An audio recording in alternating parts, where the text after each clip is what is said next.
Welcome to the Anxiety Crusher daily live event.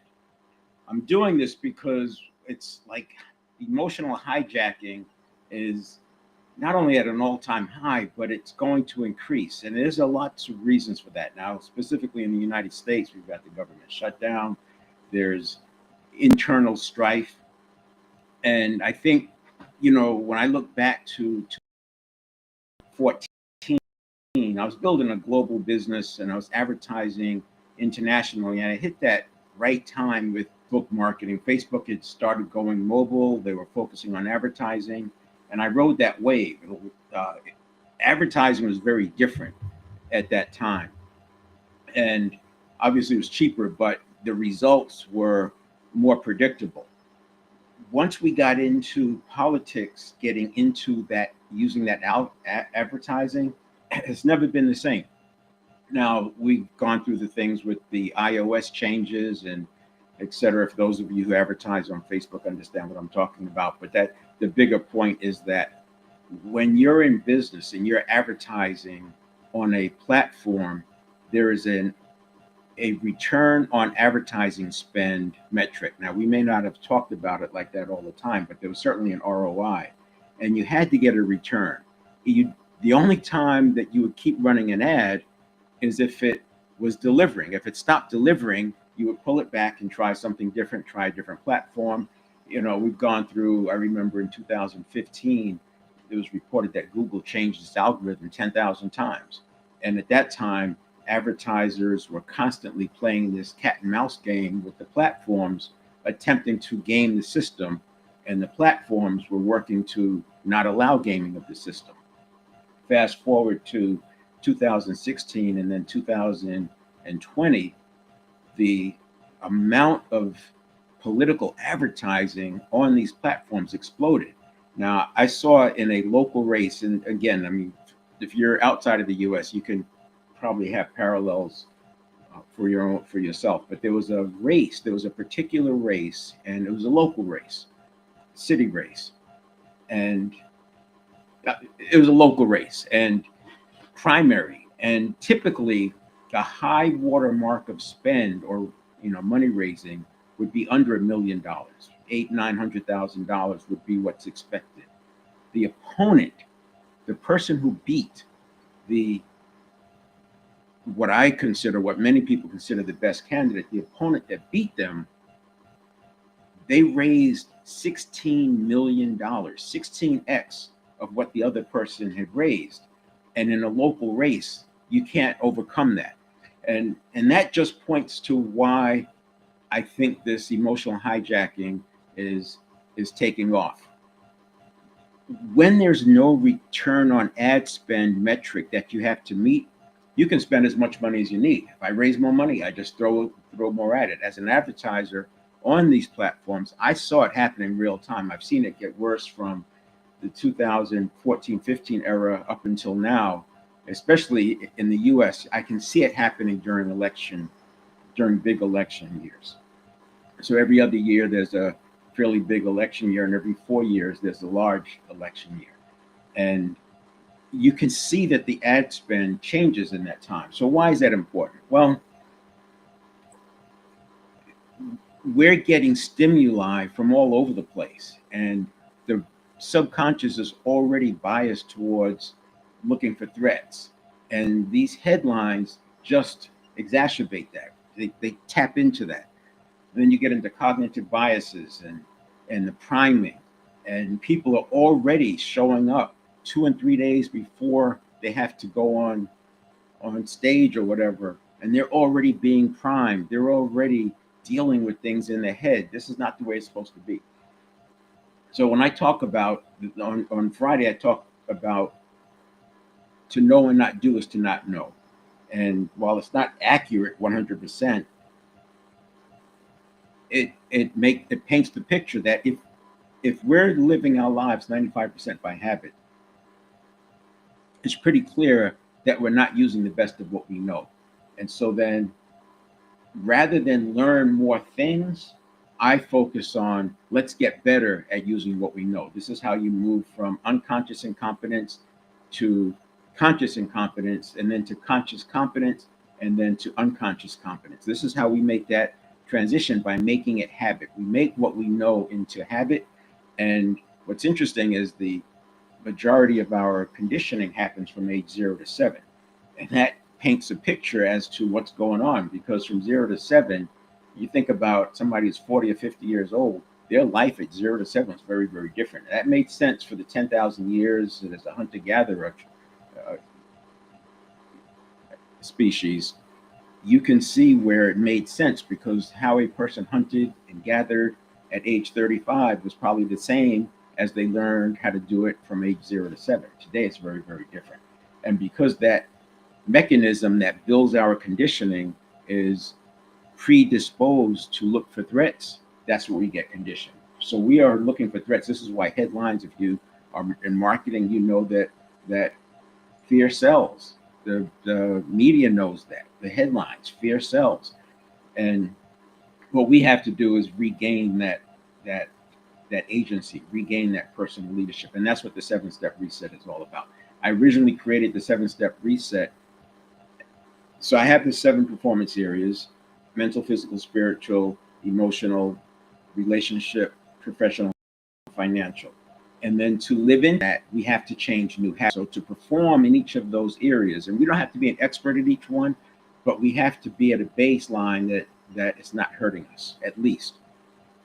So to do that, we need habits. And that's where the 7-step reset comes in. It was originally created for transformation, but when I saw what was going on and the amount of people in social media complaining about how they can't regulate, and people just complaining about being stressed out, people not having agency, people being concerned about the future, just adding on and on and on, I said, let's do these live events every day.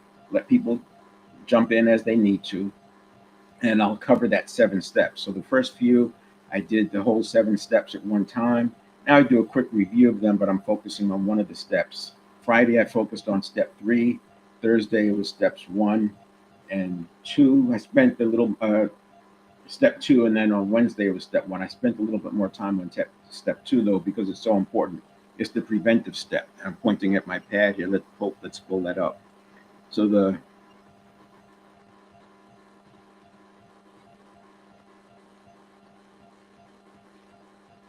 this diagram is steps 1, 2, 3, 4, 5, 6, 7. Pre-stimulus, that's preventive, and this is our ongoing. We have the middle step, step 3. This is the quarter of a second that can change your life. This is what we leverage to change our lives, and then this is the response. So we're constantly in a pre-stimulus state. We're bombarded with stimuli, and then we have a response to those stimuli. There is a reaction and there's a response, and those two are separate. Down here at the bottom, I have this diagram. What I was depicting here is that we make 33,000 decisions per day. And as we finish this response, we're primed for the next stimulus response cycle. We're constantly being primed for the next stimulus response cycle. This is why if a person gets triggered early in the day, they seem to be off all day long. Or if a person gets triggered, it can cycle up.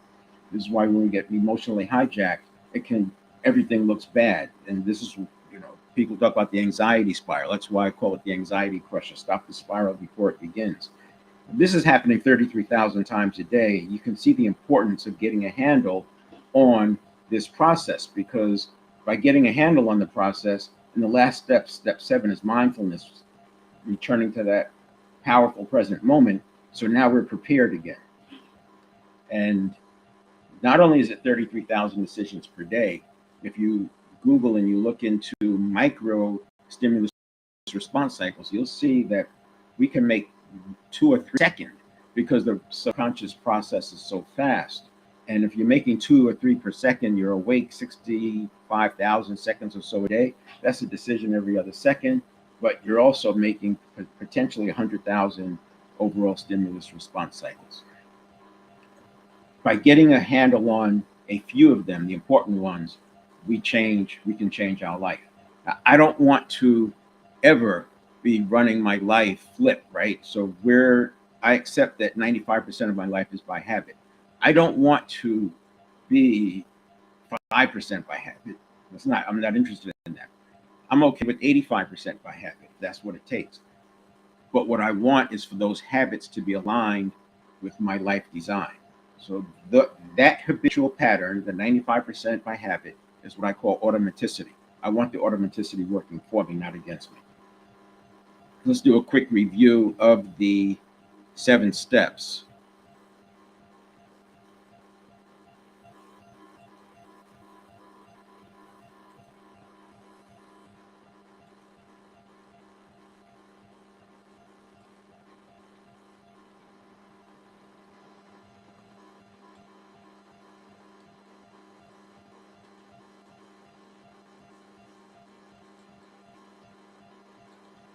So there's your 7-step reset for your life design.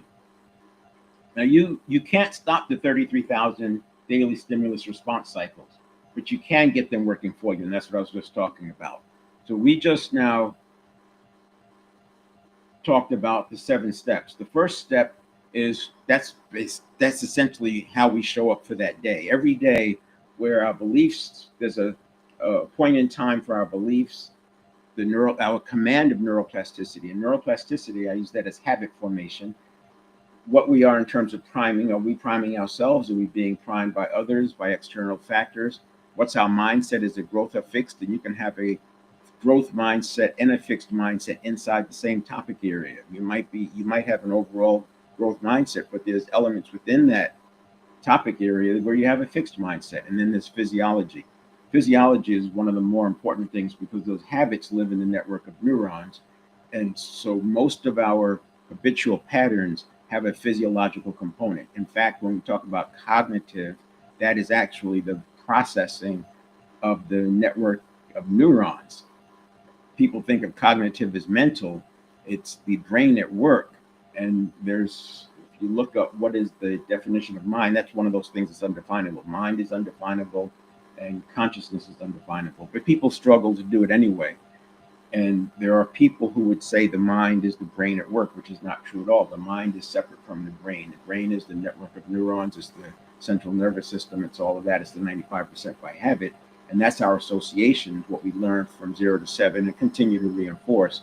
And then we have our mind, which is the more like spirit. That mind is our agency.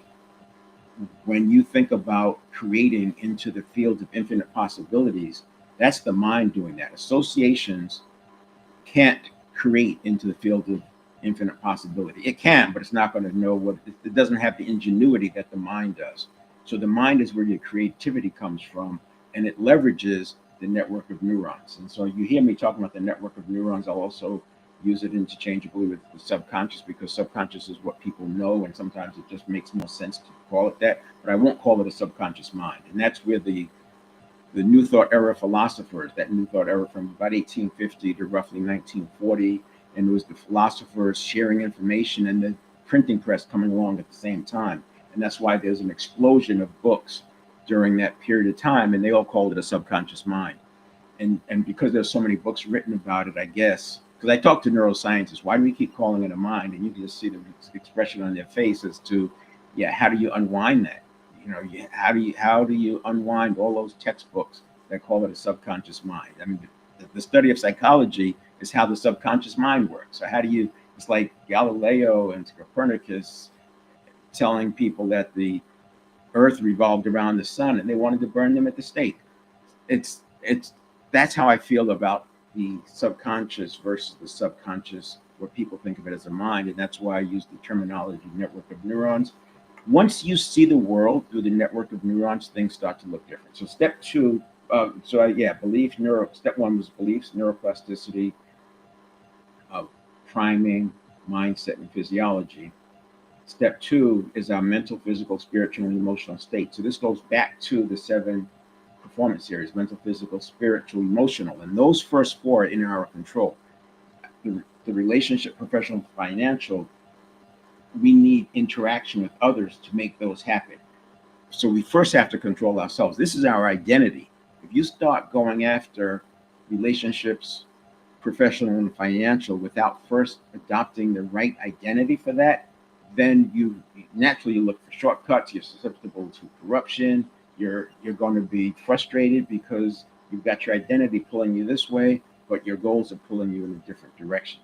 Then step 3, this is that quarter of a second that can change your life. It turns out it's a little bit more than a quarter of a second. I mean, I tell people that we want to give ourselves maybe 3/4 of a second for this initial condition reaction process to unfold. I'll show you a slide. I'll turn the page on that in a minute. Then we have step 4, which is what we talked about on Friday. That's what we're talking about today. Step 4 is your response. After a pause, then you get to respond, and this is where choice comes in. And 7 Habits of Highly Effective People, which is a great book, and it aligns with this, and it aligns with neuroscience. In the book, he talks about the first habit being proactive, and he says to reread that habit, to wait 30 days, and don't go to habit 2 until you can go 30 days being proactive without ever falling out of being proactive. And I remember reading that, and it took me probably 2.5 times. I went through a good 2.5 months before I could see every single day was proactive. It was a powerful, powerful tool, and I encourage anybody to do that. It's not going to hurt you. The time is going to pass anyway, and it makes the rest of the book make sense because now you can actually be proactive about it. So that's step 4, and so this is why right in here is what I'm talking about. So the conditioned reaction comes online in about a quarter of a second. Then it's processing at 11 million bits per second. So in that, then there's another quarter of a second before the conscious mind comes online, but this only processes at 50 bits per second. So we have this thing going on, the conditioning, and if we allow the conscious mind to just take what the reaction is, then our response equals our reaction, and that's not what we want. So I say wait another quarter of a second. So we got a quarter of a second here. Now we're at a half second because the conscious mind comes online a quarter of a second later. And then we have, I would say, give it another quarter of a second because the conscious mind only processes at 50 bits per second. And you don't want to just pause and wait, because if you pause and wait, the associations are going to flood it. Neurons that fire together wire together, processing at 11 million bits per second. It's just coming in, especially if it's fear-based. It's coming in because it's a survival reaction. So what we want to do is condition in a pause here. And that pause is not just a pause, it's to get an assessment. So instead of the subconscious just giving us more and more garbage, we're going to have it give us an assessment, and we're going to use the problem-solving model. What's the first step of problem solving? Is clearly define the problem. So that happens in here. And now with at least 12.5 bits of information processed, right, 50 bits per second, so 12.5 bits per quarter of a second. Now with 12.5 bits processed, we're in a better position to make a response. And that response is now informed by what the subconscious learned, by what the network of neurons learned. This is how we start moving from not knowing, or knowing but not doing, to doing what we know. And then if that response can be anything. It could be do it, delay it, delegate it, dump it, disregard it. But before we do that, if we're feeling like we're being triggered, if we're feeling some energy coming in, energy and motion, right? If we feel like we're being hijacked, we want to go through this emotional modulation step. We'll talk about that one tomorrow. An emotional modulation, 90 seconds, that allows the energy to flow through. If you don't let that energy flow through, if you harbor, dwell on that, whatever caused that emotion, it becomes a biological event, a neurobiological event. It gets lodged in your network of neurons. Is now available for other triggering, and this is how you can get these spirals happening. And then the 6th step, now you can take action. So this may add up to 90 seconds to this whole stimulus response cycle. I'll say that this whole stimulus response cycle is less than a second, but if you need to emotionally modulate, then it's going to be longer. It doesn't have to be 90 seconds extra. It could be 10 seconds, 15 seconds. You'll get better and better and better to the point where you won't even have this happen. So keep in mind what's going on. By doing step 1 and step 2, and step 3, the positivity, we're greatly reducing the amount of triggering, the amount of emotional hijacking, and you'll get to the point where you're not getting it all. You just don't. It just doesn't happen. And I said in one of the early videos, I don't experience anxiety because it's not. I've designed it out. It's designed out. I don't get anxiety. Yeah, there's bad news that happens and you have to adjust, but that's life. It's not a Serengeti tiger. It's just life. Stuff happens. And then we have the action step. Do it, delay it, delegate it, or disregard it. And then the mindfulness one. This is getting back to mindfulness. So there's a lot written about habits, and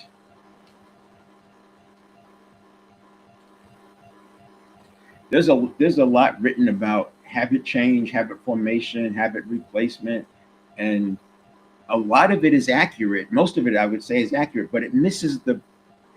I haven't seen a book yet that talks about it as the network of neurons. It misses that mark of the network of neurons, and by missing the mark, we are trying to change the mind with the mind, and we put the mind on too much. We put the subconscious on too much of a pedestal.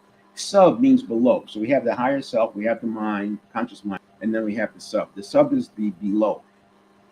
And what we don't want to have happen is for this to take too high of a place. I've had people tell me that the subconscious is the higher self because it governs everything, but that's not the case. We can actually, if the higher self is the programmer, and then the conscious mind runs the program, the subconscious is the program, but we get to change that program. And so I did some, on my transformation podcast, I did a series where I looked at all of the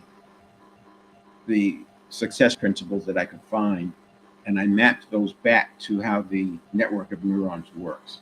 And just to make the point, so there's good stuff out there. It's just where do you apply it? Some of it you apply in the prevention and the pre, some of it you apply in the during, that quarter to a half second, and some of it you apply in the post. And some works all the way across. For example, meditating, while it's not necessary to be able to do that, what it does do is it makes it easier to move back to that mindfulness state. By meditating, you're almost practicing going into a mindful state, so it makes it a lot easier to get back into a mindful state.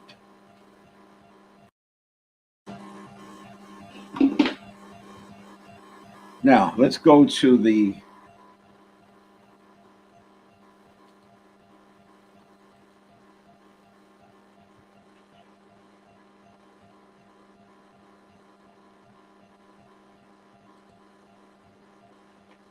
so we have this diagram: beliefs, neuroplasticity, priming, mindset, physiology, and then what state are we in? And this is happening all the time. And there are things we can do to stack the deck in our favor, so we're more likely to be in this state. And then we get into step 3, which we talked about on Friday. And this is where I said you have your state. So this is step 1. Step 2 is your state. And we talked about, rather than the threat being 80%, the subconscious, what it hands off is 80% threat. We're going to flip that and make it only 20% threat and 80% neutral. And these are some things that can do to improve this. So I've also broke this down. If this is a whole quarter of a second, this whole thing is a quarter of a second.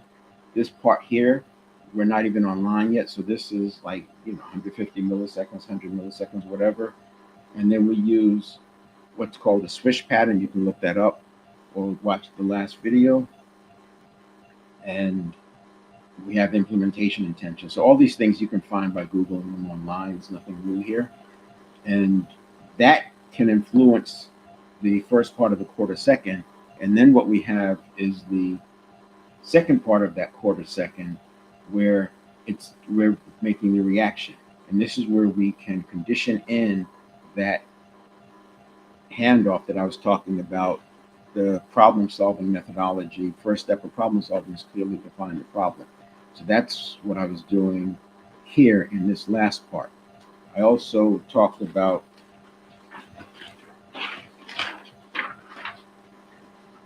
being aware of your coherence. Where are you with coherence?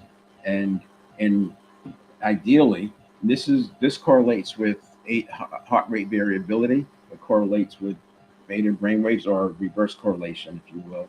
So when you have a high heart rate variability, you're going to have higher coherence. Willpower and heart rate variability are correlated. So the higher your heart rate variability, the more willpower you have. And heart rate variability is not the heartbeat changing. It's not whether you have 60 beats a minute or 70 beats a minute or 50 beats a minute. And it sounds like it's the same thing, but it's not. It's the gap between the beats. When that varies, it means your heart is responding to what you need. So think of it like this. If you're out of breath, you've just run a sprint, and your heart is beating as fast as it can beat, there's not going to be much variability there because it's beating as fast as it can beat. But when you're relaxed and you're in a calm state, a mindful state, what you'll find is your heart rate variability goes up because your heart is beating based on the need. And that the more time you spend in high heart rate variability, the more willpower you're going to have. And that's similar to the being coherent. As you reduce coherence, what happens is your chaos and your rigidity expand. So the chaos, that could be a person being triggered, they're hijacked, and your rigidity, this is like a strong fixed mindset. You've been in conversations, I'm sure, with people.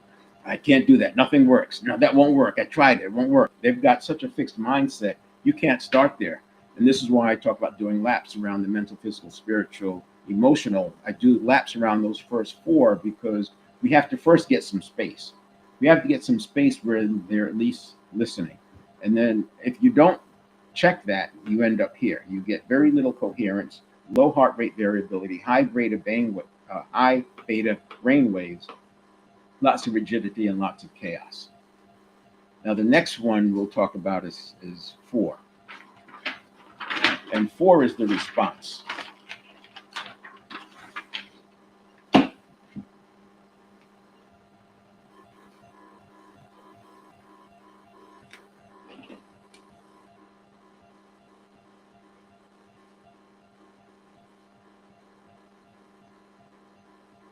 Now, remember, this is when the subconscious hands off to the conscious mind.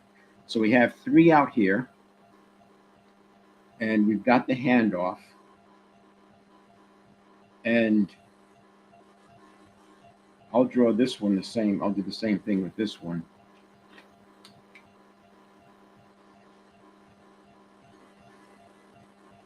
Because we have this reception area.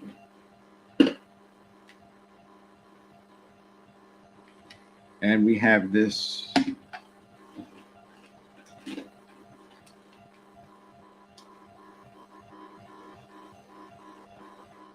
handoff area. And what we can do here is train the subconscious. I laugh because you have to literally look at it as training. It's a network of neurons. It's physiological. It's like the person training a dog. You train the subconscious the same way. Nobody would laugh or nobody would doubt it if I told them you have to create muscle memory if you're going to win at a sport. They know that they need the muscle memory. They can't rely on the conscious mind. They have to rely on the network of neurons. They call it muscle memory. It's very acceptable to people when they call it muscle memory. But if you dissect that, you're talking about nervous system memory. It's not muscle memory, it's nervous system memory. The same neurons, the same neural pathway mechanism is in place for how we think, how we speak, how we feel. And the same way you can get nervous system memory to get the muscles to execute the way you want them, you can do the same thing with nervous system memory. So we can train the subconscious so that this handoff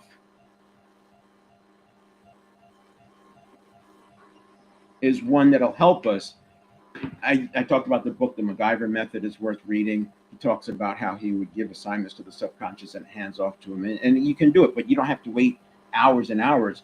The subconscious processes at 11 million bits per second. The conscious processes at 50 bits per second. So we have 11 million bits,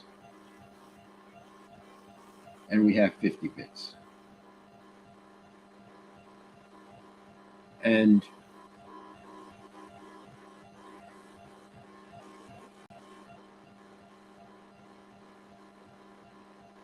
This is way outgunned. This is why people talk about the subconscious has the tactical advantage over the conscious mind. It's true. But the conscious mind can control the subconscious because it's trainable. You can train it. And so you train it. And the way you train it is the same way that when you set a goal, so there's a thing called reticular activating system, and that acts as the filter. It's probably the only neuroscience terminology I use when I talk about this. The reticular activating system is the filter that lets through from that 11 million bits. It lets through what's important, what we've told it is important, and the way you tell it what's important is there's a process. So most people have experienced setting a goal, and when they set the goal, one of two things happen: either you get serendipity or you start getting obstacles. You may notice, like if you decide that you're going to clean out your closet or whatever, and you throw things away. And then sure enough, within a week, you have a need for that thing you threw away. And it happens like clockwork. Well, what's going on is the reticular activating system is looking for it. You told the RAS to look for this thing just by your actions and your thoughts. They used to use the example of if you decide you want to buy a silver XYZ car, because not too many people have that silver car, and when you buy it, next thing you know, there's silver cars of that model all over the place. They were always there. It's the reticular activating system. A lot of the manifestation work, they talk about manifesting. It's not that they're manifesting it. It's always been there. The visualization helps you see it. There is another part of the visualization that makes you more comfortable, because the subconscious doesn't like the unfamiliar. And so by visualizing it, you just make it more familiar. And that makes it easier for you to see it when it comes, and then to actually step into it. So what we have is this. We're going to give ourselves a chance to assess. And then we're going to decide.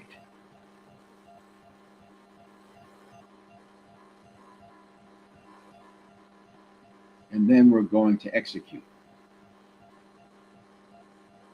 And this is all in a quarter of a second. Now, the decide is, are we going to deal with this now? Or are we going to ignore it? Or are we going to just go with our reaction? 95% of the time, we're living by habit anyway. So we do this work. You can get to where it's only 90% by habit, but it's more important to me to have my habits aligned with my life design. So the decision is, do I just go with the reaction? Or am I do a quick check-in? And this is happening in milliseconds, right? A quick check-in, because the subconscious has already handed this information off to you. It's like getting a data report from your subconscious that says, here's what's going on. A snapshot. And you could decide, am I being triggered? Is this dangerous? Is this easy? Is this familiar? Whatever. And you can decide to put it to go into your emotional modulation. So step 5 is emotion modulation.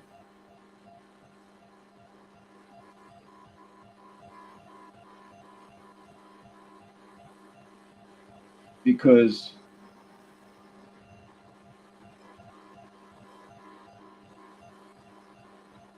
you don't want to go into taking action when you are emotionally hijacked. So this emotional modulation is a step from 0 to 90 seconds, takes from 0 to 90 seconds, where you can regain your agency. And you just say, you know what? I need to think about that. Let's get back together in about a half hour. I'll meet you over here. Whatever. And that gives you a chance to process it. You can do it in a meeting. While the thing is, you feel it being triggered, you can, in the meeting, you can decide, I've got to go through this. You're going to let the emotional modulation process. You can do it in 50, 60, 70 seconds, 15 seconds. Pretty soon you won't even have to do it, because it's all handled before you get there. Now, in here, this is where meditation can help. I say meditation is not required, but in here, we want to recognize the you versus associations. So if I said to you that a person is not their behaviors, most people would agree. But what does that mean? Your associations form your personality. If 95% of everything you do is done by habit, and the habits live in the associations, then your habits are giving your personality. That is your personality. When the person says, oh, so and so is XYZ, they're describing their personality. They're describing what that person is presenting with their behaviors. If I catch a person when they're meditating and they're calm, because sometimes you're meditating and you're agitated, right? But let's say you get into that alpha state and you've spent some time. That is the you. What do you want? And so every day I recommend reminding yourself what you want. I do 10 minutes every morning. I combine it with breathing and hydrating. I do deep breathing that allows me to anchor back to that calm state, no matter what happens.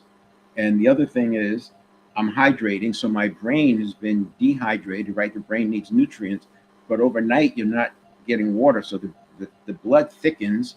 Thick fluids flow slower than thin fluids. And blood is how the brain gets its oxygen and nutrients. So you obviously you're going to wake up with brain fog because and the longer you sleep, the more brain fog you probably have because you're dehydrated. So the first thing I want to do is hydrate. And you'll find that need for that cup of coffee. I'm not saying don't drink coffee, but that need, I have to come to a cup of coffee. Try drinking water for a week before you drink the cup of coffee, and you'll notice the urge for the coffee goes down. So I hydrate, I breathe, and breathing also regulates. So that helps my HRV, but it also gives me an anchor. So all I have to do is take in a deep breath when I'm faced with something that looks like it might be a threat. I take a deep breath and it gets me back to that calm. And then the other thing I'm doing is reminding myself of who I want to be. I'm reminding myself of my life design. So that's the you. And the more you can do this, now what am I doing? I'm priming, right? So remember, step one, we have priming and we have mindset. So I'm reminding myself of what's really important. And all of that's happening in this quarter of a second. This whole thing, left of its own devices, I would say it's a quarter of a second. And what I'm recommending is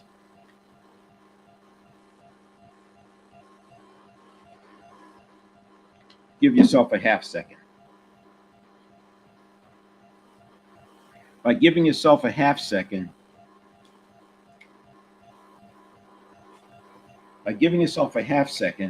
you are tapping into who you are and what you really want to be. Now, there's another point I want to make is that our habits have us doing not what works, but what we've done before. And there's I use this thing called the Merlin method, which is uh, starting with the end. So if you draw 4 boxes, if you have to start something, this is where you start. Rather than just start with what always works, I go to the end. Draw that box and describe the outcome. Then to get that outcome, what has to happen before it? And to get this, what has to happen before it? It's a very simple process, but what it does is prevents you from doing what you did the last time. Your habit setup is to do what you did the last time rather than to do what works. This is why they use KPIs. This is why you have meetings, because it gives the executive team a chance to process and look at information. And this concept should be applied here. You know what your outcome is, so you make sure that you're making decisions based on your outcome. You don't make decisions based on what you did before or what feels good. And I already talked about being proactive. Each day, we want to make sure we are giving ourselves an opportunity to be proactive. And that's what we're doing here. You do this quarter of a second is responsible for how your life is going, creating more yesterdays for every tomorrow. By giving yourself an extra quarter of a second, you can change your life. You put that automaticity to work for you. And it's not just giving yourself a half second, it's giving yourself that extra half second to do something about it. And because we can train the subconscious, we can make the subconscious, we can condition it to give ourselves the information that we need. On Friday, I talked about the positivity exercise. That's an example of training the subconscious. The last thing I want to mention here is on the negative, on the avoid side, called I don't want power. So I already talked about willpower correlating with heart rate variability. The more heart rate variability, the more willpower you have. But willpower wanes throughout the day. Willpower wanes with decision making. And in your 20s, you probably noticed you had more willpower. Well, you probably did because one, we have 100 billion neurons total. 20 billion of those neurons were forming with the prefrontal cortex from age to about 19 to say 27. Your prefrontal cortex was forming with another 20 billion neurons and developing. And so we always had neurotransmitter. We had an abundance of neurotransmitter. And neurotransmitter is great because you have dopamine as part of that. And not only is dopamine the habit formation neurotransmitter, it's also a signal amplifier. And so if you have that willpower, you can amplify that signal. But then we hit our 30s and our neurotransmitter has settled down because the brain it takes a lot of energy to create neurotransmitter. So the brain's kind of stingy. It gets to a homeostasis. It figures out what we need. It's not focused on being efficient. So the way that I don't want power hurts, and you've probably seen this, where somebody wants this thing really bad, but they're fighting against themselves. They want this thing, but they don't want the thing that comes with it. I use an example because I remember this. I spent a lot of time in sales operations. I had to in sales and sales management and sales operations. And I remember that my mother did not like door-to-door salespeople.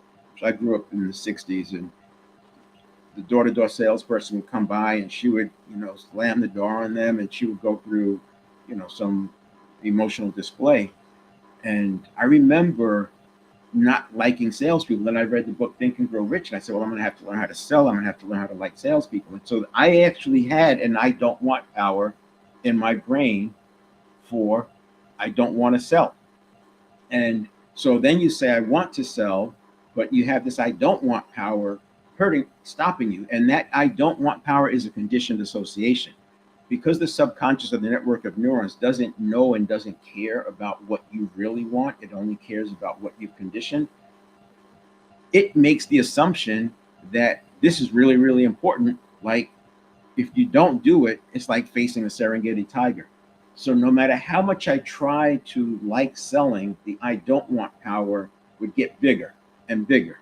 And it wasn't until I started doing some work with respect to neuroscience. It wasn't called neuroscience at the time. It was just development stuff, mental toughness. That's what I started looking into, mental toughness. And you chip away at it. Later, I look back and see exactly what happened is I had that I don't want power. Now I can see it in clients. Instantly it comes up. Because when I'm talking to a client, I'm talking to the you. This is what's important. I don't care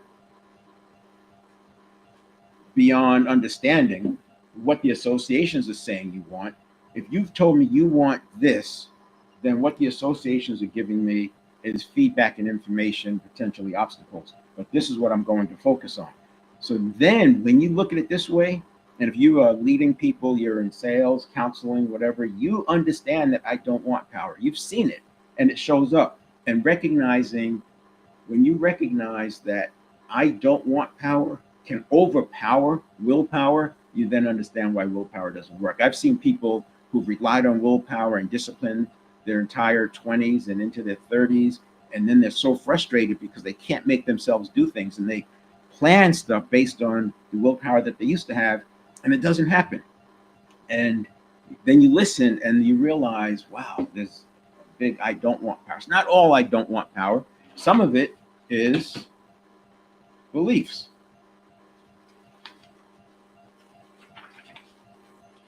Some of it is that they just don't believe it's available to them. So this is why this is step one. We have to work here. And this to me is not a once and done. It's not a sprint. It's a marathon. You're doing this 33,000 times a day. We're going to find the links that are weak. We're not going to redo all 33,000 decisions or 100,000 stimulus response cycles. What we are going to do is find the ones that are hurting you. And a lot of times that starts with removing or neutralizing a limiting belief. And then we have to do the deep practice this is neuroplasticity. What I'm doing with the 7-step reset is neuroplasticity in action. That's what it is. But obviously, if I called it neuroplasticity, it takes on the meaning. So there you go. Now, the reason why the conscious mind is in charge is because the conscious mind decides your focus and it decides how you spend your time. And one of the things we want to do is start doing more deep practice. And as you do deep practice, what's going to happen is you will reset your habits. And deep practice comes into play in step 1, step 2, step 3, and of course, step 4. So by using deep practice, we reset this whole half second, which is why I say that extra quarter of a second can change your life. Put the automaticity to work for you. Tomorrow, I'll talk about step 5. I'll give you the tools for emotional modulation. And this is an important one because in my 7 performance areas, mental, physical, spiritual, emotional, relationship, professional, financial, emotional is the gateway. You can do everything right in the mental, physical, spiritual, and then get hijacked. And in the same way that it takes years to build trust, but you can lose it in an instant, that emotional hijacking can keep you from your quest, your relationship, professional, financial. So we have to get a handle on the emotions. The past emotions that we have, and the positivity exercise will help you process through those, but also the emotional modulation I give you tomorrow will also help you process out some of those emotions. You'll find you have blockages that have been there, and it's just an emotional thing that's stuck, and it could be from years ago. It doesn't even matter anymore, but it's neurons that fire together, wire together, and so when you think about a thing or see a thing, it brings it up. So that's it. I'll leave it there. This video will go on to the page 7stepreset.com/live. I'll put that in the chat.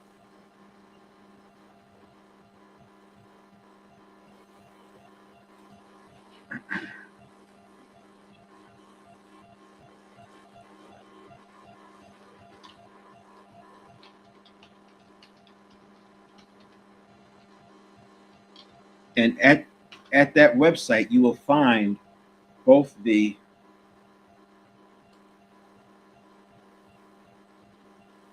last video and you'll see the setup for the next one. So again, tomorrow we'll be doing emotional modulation.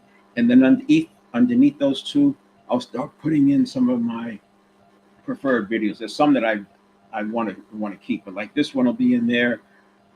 Step 4, I'll put step 3 in there, and then I'll probably put in fact, you know what? I'll just put every step in that. I'll put it underneath. So there'll be 4 more videos, probably 5. One is an overview, and then 2 steps 1, 2, 3, 4, 5, 6, 7. But they'll build. So right now we're only up to step 4. And you'll find all of that at 7stepreset.com/live. All right, we'll see you no more.